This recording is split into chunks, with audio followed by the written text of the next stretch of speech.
नमस्कार, मी पंजाब डक. राज्यातल्या सर्व शेतकऱ्याला सांगू इच्छितो 11, 12, 13च्या दरम्यान राज्यात सूर्यदर्शन होणार आहे.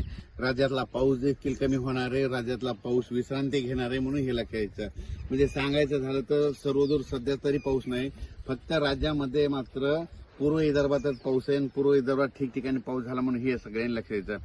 पण राज्यातल्या सर्व शेतकऱ्याला सांगू इच्छितो की काय झालं की काही भागामध्ये सांगतो की लातूर जिल्हा, धाराशिव, त्याच्यानंतर सोलापूर जिल्हा, बीड जिल्ह्यामध्ये ह्या भागामध्ये ह्या आता जे पाऊस पडला त्याच्यामध्ये तिकडल्या भागात काही भाग आणखीन सोडून दिलेला आहे. तर त्यांना सांगू इच्छितो की आज 10 तारखेला म्हणजे दुपारपर्यंत ऊन पडेल, काही भागामध्ये तुरळक ठिकाणी पाऊस पडणार आहे, म्हणून हे लक्षात द्यायचं.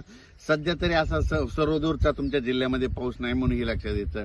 सध्या फक्त तुम्हाला सांगतो पूर्व विदर्भातच पाऊस मात्र कायम आहे. आणखीन 2-3 दिवस तिकडं 11, 12, 13 पर्यंत पूर्व विदर्भामध्ये नागपूर, वर्धा, भंडारा, गोंदिया, इकडं अमरावती, अकोला या भागामध्ये तिकडं ते पाऊस राहणार आहे. आणि त्याच्यानंतर तिकडं नंतर 14 तारखेच्या नंतर तिकडं देखील सूर्यदर्शन होणार आहे, म्हणून लक्षात येतं. पण राज्यात मात्र उद्यापासून मात्र सगळीकडे सूर्यदर्शन होणार आहे, म्हणून हे लक्षात येतं.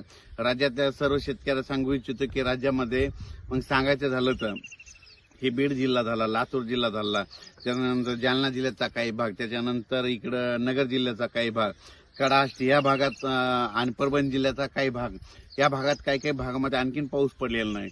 तर त्या शेतकऱ्याला सांगू इच्छितो की तुमच्याकडं 14-15 तारखेच्या दरम्यान एक भाग बदलत म्हणजे स्थानिक वातावरण तयार होऊन भाग बदलत 14-15च्या दरम्यान एक पाऊस येणार आहे, म्हणून हे लक्षात येतं. पण राज्यात सर्वदूर नाही पडणार. हे फक्त 5-7 जिल्ह्यामध्ये समजा मराठवाड्यामध्ये ते पाऊस म्हणजे 14, 15, 16चा पाऊस एक असणार आहे, म्हणून हे लक्षात येतं. सूर्यदर्शन झाल्याच्या नंतर शेतीचे कामे करून घ्या, खुरपणी करून घ्या, फवारण्या करू शकता, म्हणून हे लक्षात येतं. पण राज्यात सांगायचं झालं तर सध्या तरी असा सर्वदूरचा मोठा पाऊसच नाही. मग राज्यात फक्त तुम्हाला सांगतो की पाऊस मग कधी येणार, तर तुम्हाला सांगतो राज्यात मध्ये सध्या 14 जुलै, 15 जुलै, 16च्या दरम्यान फक्त मराठवाड्यामध्ये विखुरलेल्या स्वरूपाचा भाग बदलत एक पाऊस येणार आहे, म्हणून हा अंदाज लक्षात यायचा.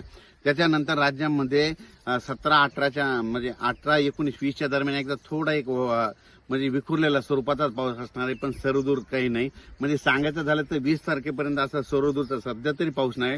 राज्यात फक्त जुलैच्या मात्र शेवटच्या आठवड्यात मध्ये 24 तारखेच्या नंतर मग जुलैच्या शेवटच्या आठवड्यात मग चांगला पाऊस येणार आहे. अचानक वातावरणात बदल झाला तर लगेच एक उद्याच्याला मेसेज दिला जाईल. धन्यवाद.